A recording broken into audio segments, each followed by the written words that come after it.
In a small, quiet town nestled between rolling hills and dense woods, life moved at a pace that felt almost timeless.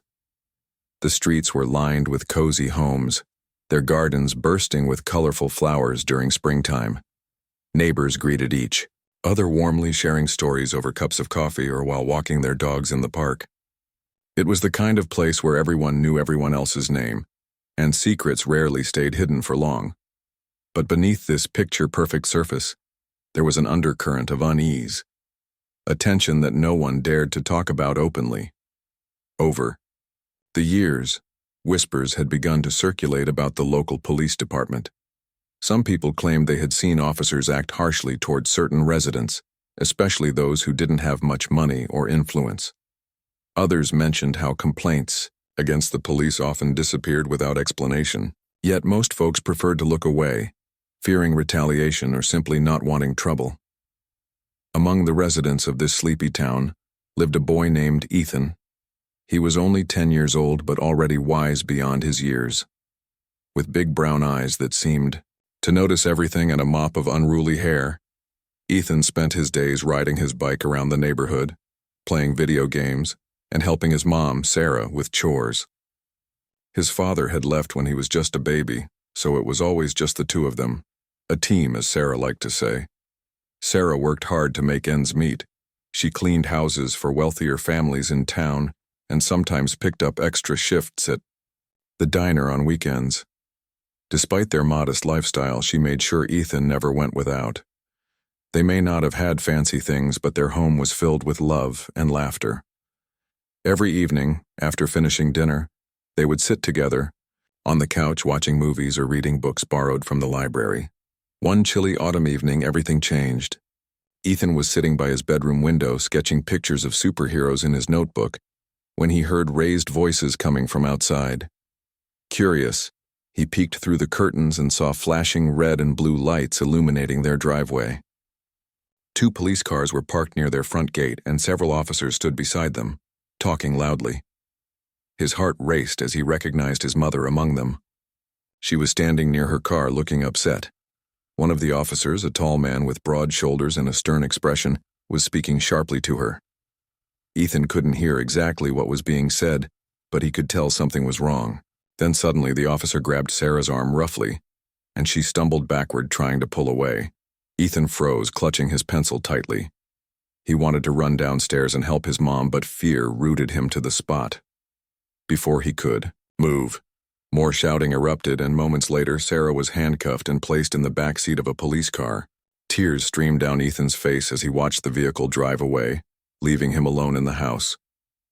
For hours Ethan sat huddled in his room, too scared to do anything.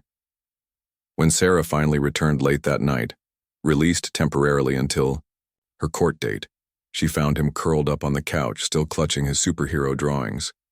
Seeing her son's tear-streaked face broke her heart. She hugged him tightly, promising everything would be okay. But deep down, both of them knew their lives would never be the same again. Little did they realize, however, that this moment would set off a chain of events that would test their courage, change their town forever, and reveal truths that many had tried so desperately to keep buried. The days that followed Sarah's arrest felt like a blur for both her and Ethan. The once peaceful rhythm of their lives was shattered, replaced by uncertainty and fear. News of the incident spread quickly through the town, fueled by hushed conversations at the grocery store, the diner, and even during Sunday church services. People had questions, but no one seemed to have answers, at least not ones they were willing to share openly. Officer Mark Reynolds, the man who had arrested Sarah, was a familiar face in the community. Tall, broad-shouldered, and always impeccably dressed in his uniform, he carried himself with an air of authority that commanded respect, or perhaps obedience, from those around him. To many, he was the epitome of what a police officer should be: disciplined, professional, and dedicated to protecting the town. But to others, especially those who had crossed paths with him under less than ideal circumstances, he was someone to avoid, a figure whose stern demeanor often bordered on intimidating. According to Officer Reynolds' report, the incident began as a routine traffic stop. He claimed Sarah had been speeding down a residential street endangering pedestrians, and when he approached her car, she became belligerent and uncooperative. When asked to step out of the vehicle, he said she resisted, leading to a struggle. In his account, it was self-defense. He acted only to protect himself and ensure compliance with the law. His tone during interviews was calm and measured, almost rehearsed, as if he'd anticipated every question and prepared his responses carefully. But Sarah's version of events painted a very different picture. She insisted she hadn't been speeding and explained that she was simply taking a shortcut home after finishing a long day of work. When Officer Reynolds pulled her over, she rolled down her window politely, ready to explain herself. However, instead of listening, he immediately started yelling, accusing her of reckless driving without giving her a chance to respond. Things escalated when he demanded she get out of the car, grabbing her arm forcefully despite her protests. She swore she never laid a hand on him. She was too frightened to fight back. Despite her pleas, Sarah found herself behind bars that night, charged with resisting arrest and assaulting a police officer. The charges shocked her and terrified Ethan. For days, the boy barely spoke, retreating into himself as he replayed the scene he'd witnessed from his bedroom window over and over again in his mind. He couldn't understand why his mom, who always preached kindness and patience, would end up in such trouble. And he couldn't shake the image of Officer Reynolds towering over her, his grip tight on her arm, his voice sharp and cutting through the cold night air. As word of the arrest spread, opinions in the town divided sharply. Some sided with Sarah, believing her gentle nature made it impossible for her to act violently. Others, swayed by Officer Reynolds' reputation and polished explanation, thought she must have done something to provoke him. After all, why would a respected officer lie? The gossip grew louder, filling coffee shop corners and school playgrounds alike. Even Ethan's classmates began whispering about him, asking questions he didn't know how to answer. Sarah tried her best to stay strong for her son, but the weight of the situation bore heavily on her shoulders. With each passing day, the reality of her predicament became clearer. If convicted, she could face years in prison, leaving Ethan alone. Desperate for help, she reached out to Ms. Clara Bennett, a local defense attorney known for taking on difficult cases. Though Sarah couldn't afford much, Clara agreed to take the case, moved by Ethan's wide-eyed innocence and Sarah's unwavering belief in her own innocence. During their first meeting, Clara listened intently as Sarah recounted the events of that fateful night.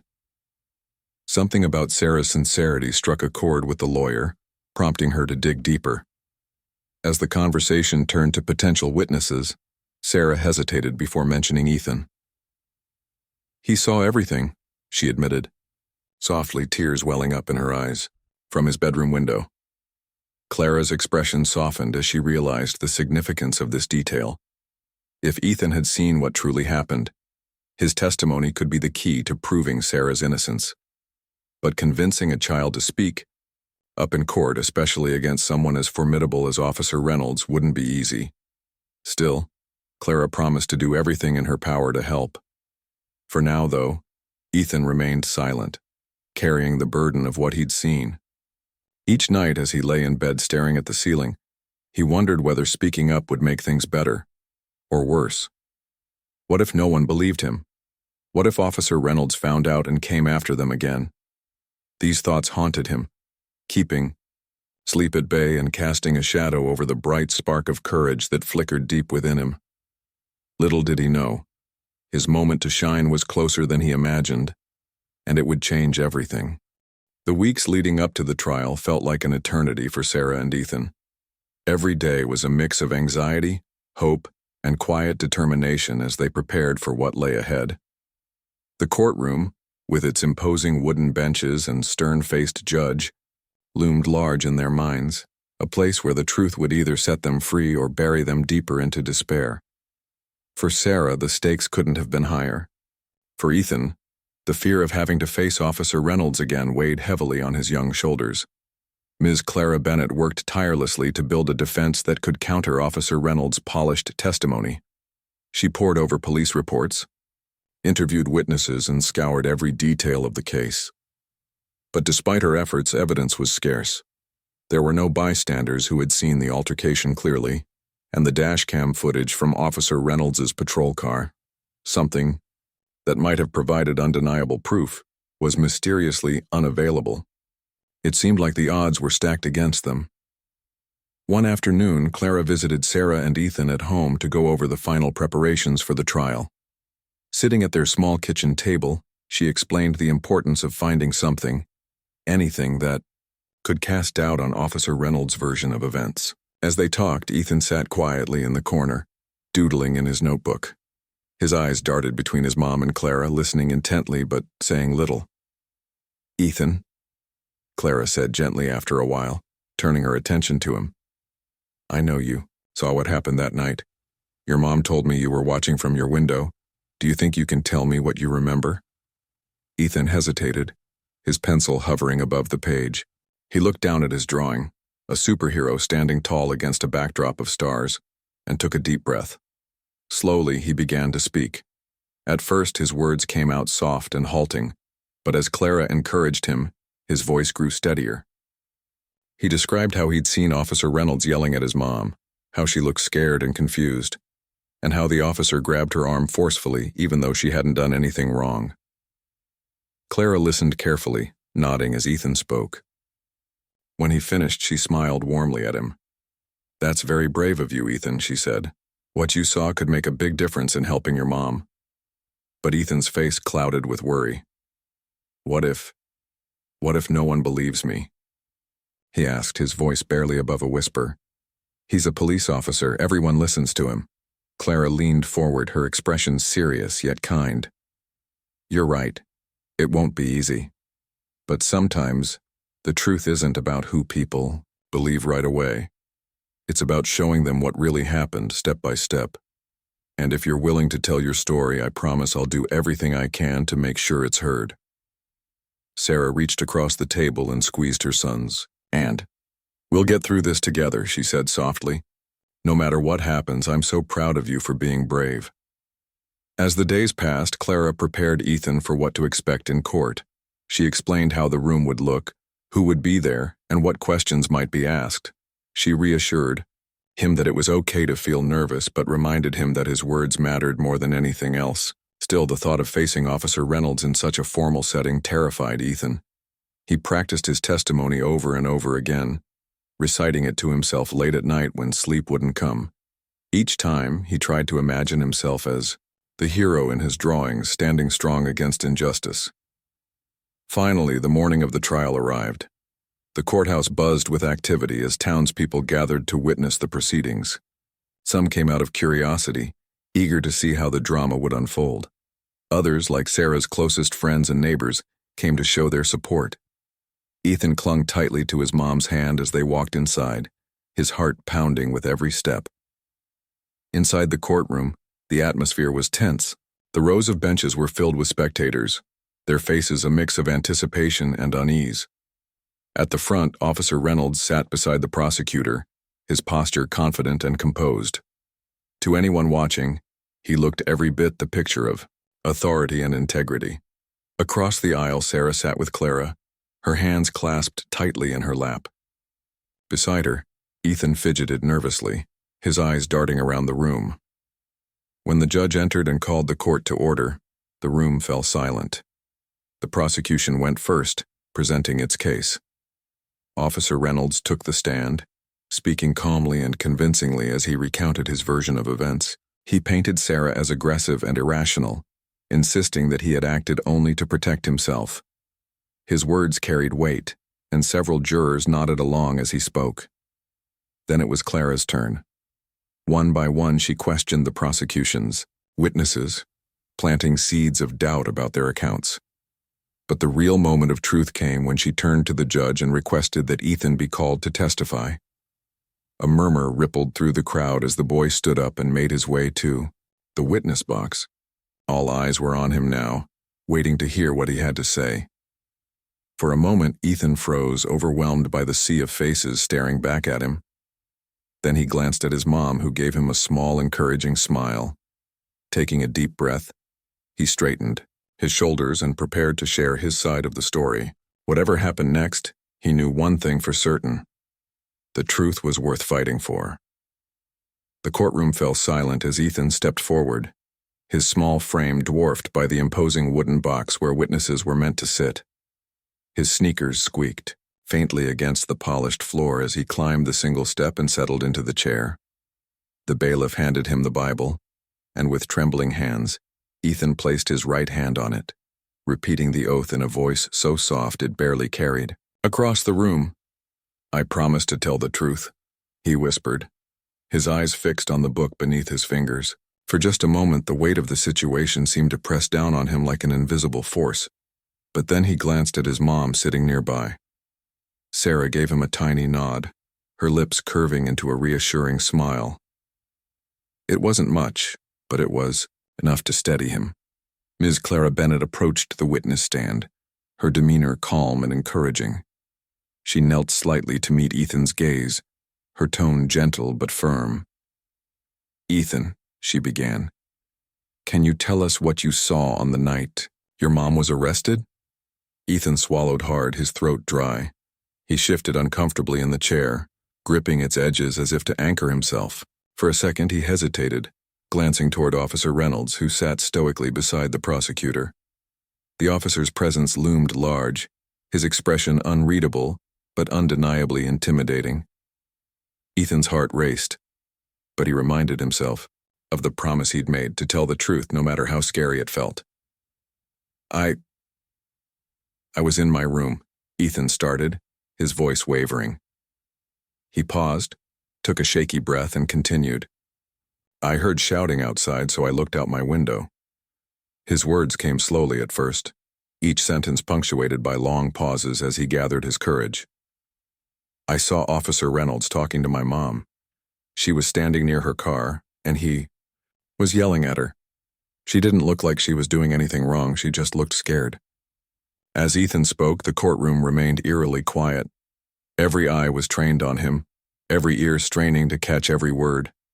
Even the judge leaned forward slightly, his pen poised over his notepad.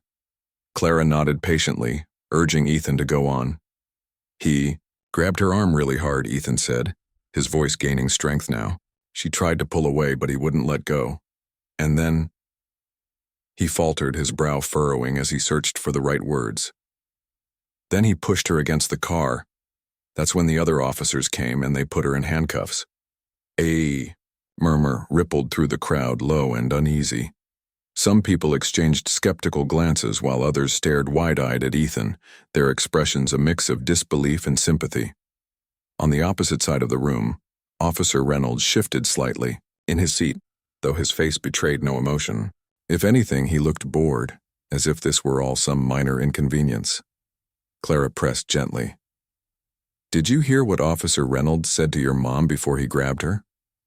Ethan nodded. "He was yelling about how she needed to learn respect." He mimicked the sharpness of the officer's tone, his own voice rising slightly. "But she wasn't being rude or anything. She was just trying to explain why she was driving fast." At this point, the prosecutor stood up, ready to object. "Your Honor," he interjected, his voice clipped. "The witness is speculating on intent. We cannot allow hearsay testimony." The judge raised a hand, silencing him. "Overruled," he said firmly. "Let the boy speak." Encouraged by the judge's ruling, Clara moved closer to Ethan. "And after everything happened, how did you feel?" she asked softly. Ethan's lower lip quivered, and for a moment, it looked like he might cry. But instead, he squared his shoulders, his young face set with determination. "I was scared," he admitted, his voice stronger now. "But mostly I was mad because it wasn't fair. My mom didn't do anything wrong." Then came the moment everyone had been waiting for. Clara turned to Ethan one last time. "Ethan, do you see the person who arrested your mom in this courtroom today?" Ethan didn't hesitate.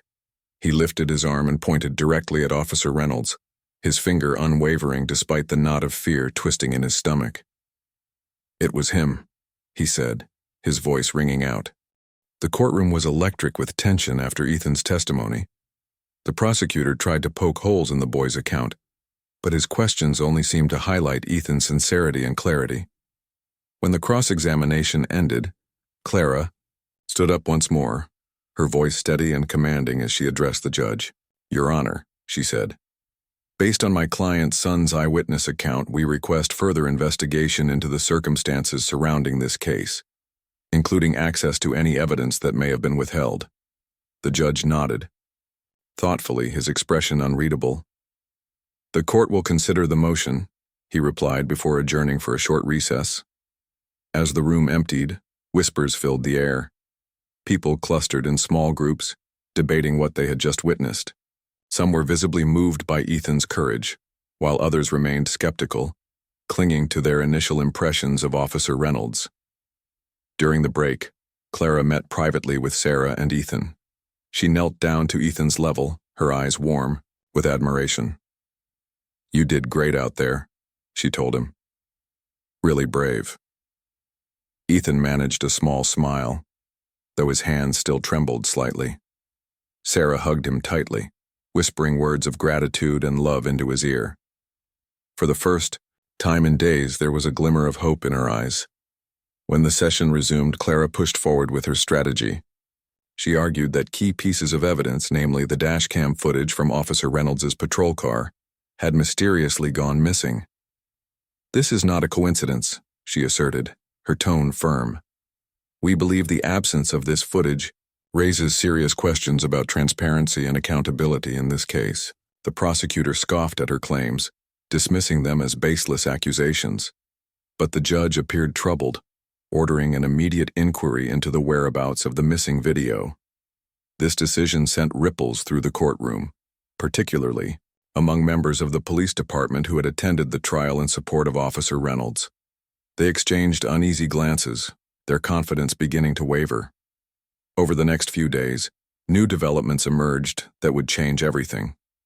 Under mounting pressure, another officer, a younger man named Greg Harris, came forward reluctantly. He revealed that he had been ordered by Officer Reynolds himself to misplace the dashcam footage shortly after the incident. According to Greg, Reynolds had muttered something about covering his tracks, insisting it was for the good of the department. Though Greg admitted feeling uneasy about tampering with evidence, he feared retaliation if he refused. When this bombshell hit the courtroom, the atmosphere shifted dramatically. Clara called Officer Harris to testify, and under oath he recounted his role in the cover-up. His testimony painted a damning picture of Officer Reynolds, one of manipulation and abuse of power. The jury listened intently, their expressions growing darker with each revelation. Officer Reynolds took the stand again to defend himself, but this time his usual composure faltered. Sweat beaded on his forehead as Clara grilled him about inconsistencies in his story. "If you acted purely in self-defense, why did you instruct Officer Harris to destroy the dashcam footage?" she demanded, her voice cutting through the silence. "Like a knife," Reynolds stammered, struggling to maintain his calm facade. "That's not true," he snapped, his voice rising involuntarily. "I never told anyone to tamper with evidence." But his denial rang hollow, especially when confronted with Greg Harris's sworn statement. Clara pressed harder, asking whether Reynolds had ever used similar tactics in past cases where complaints against him had surfaced. Slowly but surely, cracks began to form in the once unshakable image of the respected officer. As the trial progressed, more unsettling truths came to light. Other officers, emboldened by Greg's bravery, started speaking out about Reynolds' behavior over the years. One recounted how Reynolds had berated a young woman during a routine traffic stop, reducing her to tears. Another described witnessing Reynolds escalate situations unnecessarily, often targeting vulnerable individuals who lacked the means to fight back.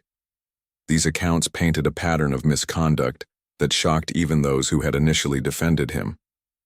Back at home, Ethan and Sarah followed the unfolding drama closely. News outlets picked up the story, turning it into a local sensation.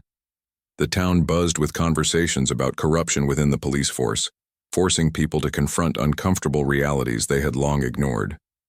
For Ethan, seeing the impact of his courage was both exhilarating and overwhelming.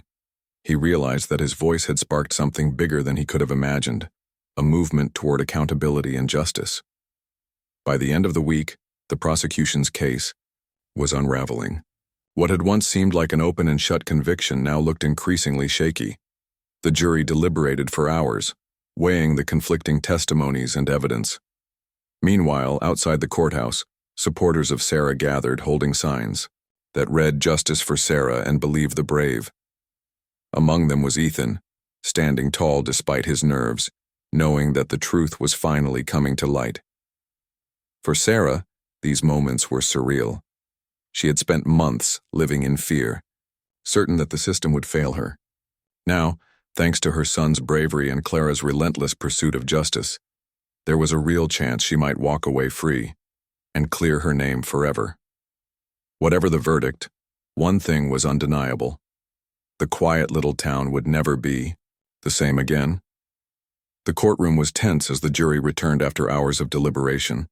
Everyone held their breath, waiting for the verdict that would decide not only Sarah's fate but also the future of Officer Reynolds, and perhaps even the reputation of the entire police department. The foreman stood up, his face unreadable, as he handed the slip of paper to the judge. After glancing at it briefly, the judge cleared his throat and addressed the room. "Ladies and gentlemen," he began, his voice steady and authoritative, "on the charge of resisting arrest, the jury finds the defendant not guilty." A wave of murmurs swept through the gallery, followed by audible gasps when the judge continued. "On the charge of assaulting a police officer, the jury finds the defendant not guilty." For a moment, no one moved. Then, like a dam breaking, cheers erupted from Sarah's supporters in the audience. Sarah herself sat frozen, tears streaming down her face as the reality sank in. She was free. Clara turned to her client, gripping her hand tightly and smiling through tears of her own. Across the aisle, Officer Reynolds slumped in his seat, his face pale and expressionless. The prosecutor looked defeated, gathering his papers silently. But the drama wasn't over yet. Before dismissing the court, the judge made an announcement that sent shockwaves through the room.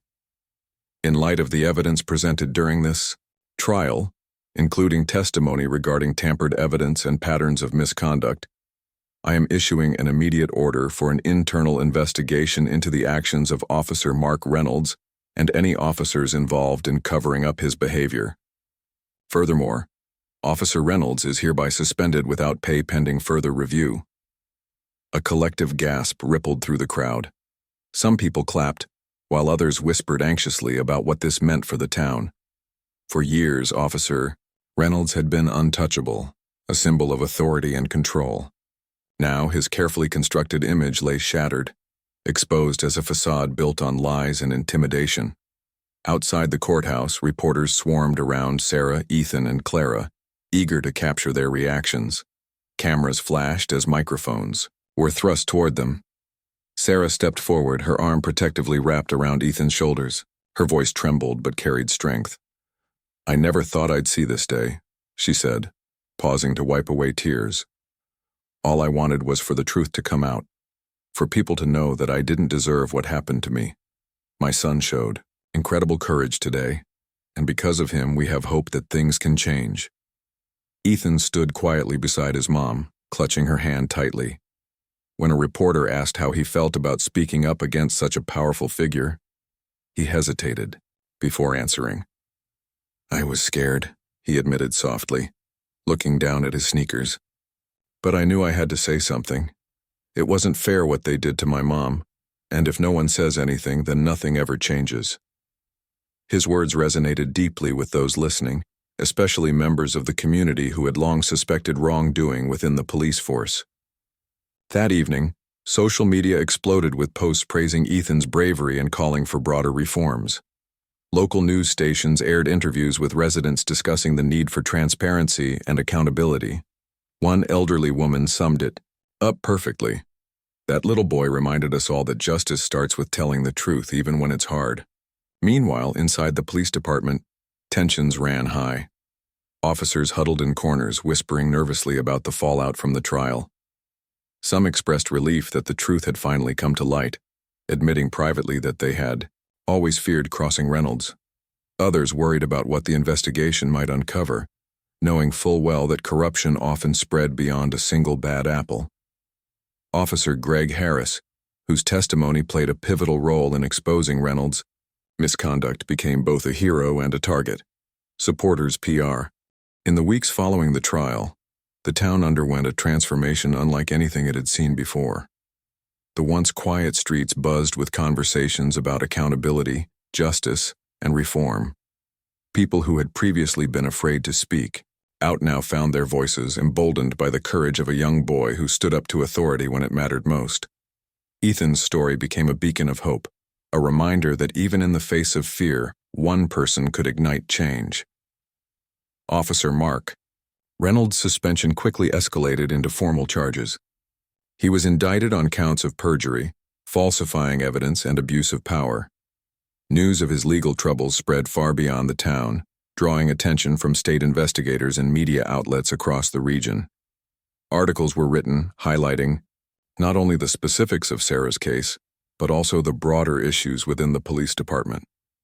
Journalists interviewed experts on police misconduct, sparking debates about systemic flaws and the need for greater oversight. For Sarah and Ethan, life began to settle into a new rhythm. Though scars remained from the ordeal, they worked hard to heal together. Sarah returned to her routine of cleaning houses and working shifts at the diner, though she did so with a renewed sense of purpose. She started volunteering at community meetings aimed at improving relations between residents and law enforcement. Her experiences gave her a platform to advocate for transparency and fairness, and she used it wisely, speaking passionately about the importance of trust in building safer neighborhoods. Ethan, too, embraced his role as an accidental hero. Teachers at school encouraged him to share his drawings during art classes, many of which featured superheroes standing up against villains. His classmates, initially curious and sometimes cruel, began treating him differently, not with pity but with respect. One day, a group of kids approached him during recess asking if he'd help them design posters for a school-wide campaign promoting kindness and bravery. Ethan agreed, feeling proud that his story had inspired others to care about doing the right thing. The community rallied around the mother and son, offering support in ways both big and small. Neighbors organized fundraisers to help cover Sarah's legal fees, raising more money than she ever expected. Local businesses donated gift cards for groceries and clothing, while friends took turns babysitting Ethan so Sarah could catch up on rest or run errands without worry. It was as though the entire town wanted to show its gratitude, not just for what they had endured, but for the courage they had shown in exposing the truth. One evening, Sarah and Ethan attended a special gathering hosted by the mayor. The event was billed as a community conversation, bringing together residents, activists, and members of the police force to discuss how to move forward. Officers who had never faced scrutiny before sat side by side with citizens they served, listening intently as people shared their concerns and hopes for the future. For the first time in years, there was a genuine effort to bridge the gap between the two groups. At the gathering, Ethan was invited to say a few words. Standing on stage next to his mom, he gripped the microphone tightly, his knuckles white. The room fell silent as he spoke, his voice steady despite his nerves. "I didn't think I could do it," he admitted, glancing at Sarah.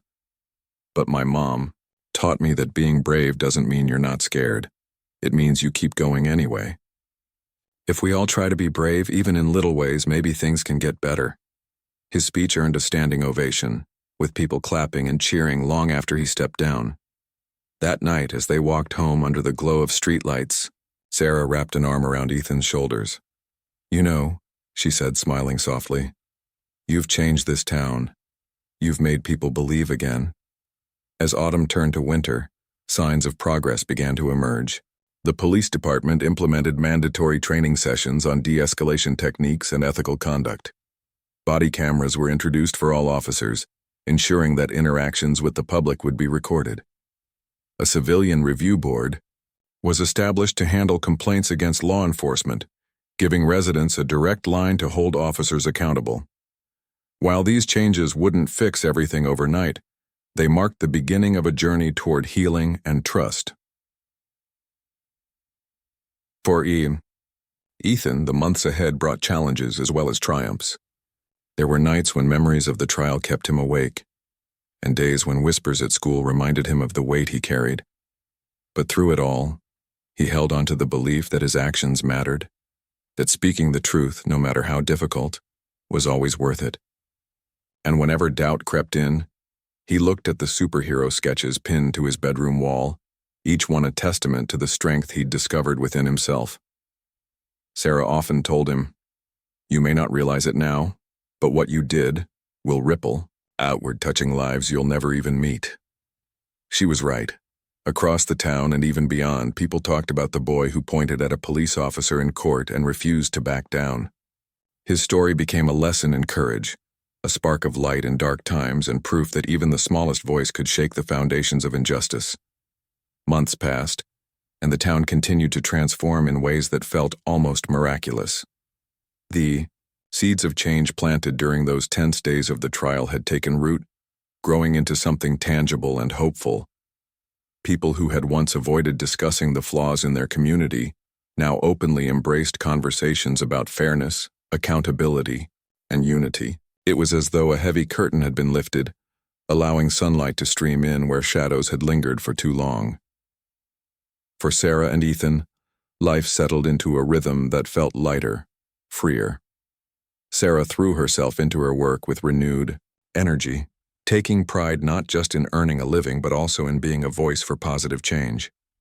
She joined a newly formed neighborhood watch program designed to foster collaboration between residents and police officers, a far cry from the strained relationship they'd endured before. At meetings, she often shared her story, encouraging others to speak up if they witnessed wrongdoing. Her courage inspired many, especially younger women who saw her resilience as proof that even ordinary people could stand against injustice. Ethan blossomed in ways neither he nor his mom could have imagined. Once shy and reserved, he grew more confident with each passing day. His love for drawing superheroes evolved into something bigger, a passion project called Heroes Among Us. With the help of teachers and friends, he created posters featuring everyday people, like his mom, Officer Greg Harris, and even himself, as real-life heroes. These posters were displayed in schools, libraries, and community centers, serving as reminders that heroism wasn't reserved for capes and masks. It lived in acts of bravery, kindness, and truth-telling. The initiative caught the attention of local newspapers, which ran features on Ethan's artwork and message. Soon, invitations poured in for him to speak at schools and events across neighboring towns. Though public speaking still made him nervous, he learned to channel his anxiety into determination. Each time he stood in front of an audience, he reminded himself why he did it. To let others know that standing up for what's right might be scary, but it was always worth it. One particularly memorable event took place at the annual town fair. Organizers dedicated a special booth to honor Ethan and his impact on the community. Visitors lined up to meet him, shaking his hand and thanking him for inspiring them. Some brought gifts, handmade crafts, books, or baked goods, while others simply offered heartfelt words of gratitude. A group of kids presented him with a comic book they'd created together, starring a young hero named Ethan the Brave, who fought villains with honesty and courage. Holding the colorful pages in his hands, Ethan couldn't stop smiling. Despite the accolades, Ethan remained grounded, thanks largely to Sarah's guidance. She reminded him regularly that true heroism wasn't about fame or recognition. It was about doing what was right even when no one was watching. Together they celebrated small victories, a kind word exchanged with a neighbor, a new friendship formed at school, or a quiet evening spent laughing over dinner. Life wasn't perfect, but it was good, and that was enough. Meanwhile, the investigation into Officer Reynolds' misconduct revealed deeper issues within the police department. Several other cases of abuse and cover-ups came to light, prompting widespread reforms. Officers found guilty of wrongdoing faced consequences ranging from suspensions to criminal charges. While some resisted the changes, others welcomed them, eager to restore trust and rebuild their reputation. Slowly but surely, the department began to shift toward a culture of accountability and service. As spring returned to the town, bringing with it blooming flowers and warmer days, Sarah and Ethan reflected on how far they'd come.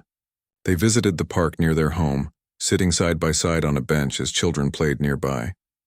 Sarah glanced at her son, marveling at the strength he'd shown. "You've grown so much," she said softly, brushing a strand of hair from his face. Ethan shrugged, grinning. "I guess I had a good teacher," he replied, nudging her playfully. They laughed, the sound mingling with the cheerful chatter around them. For a moment, everything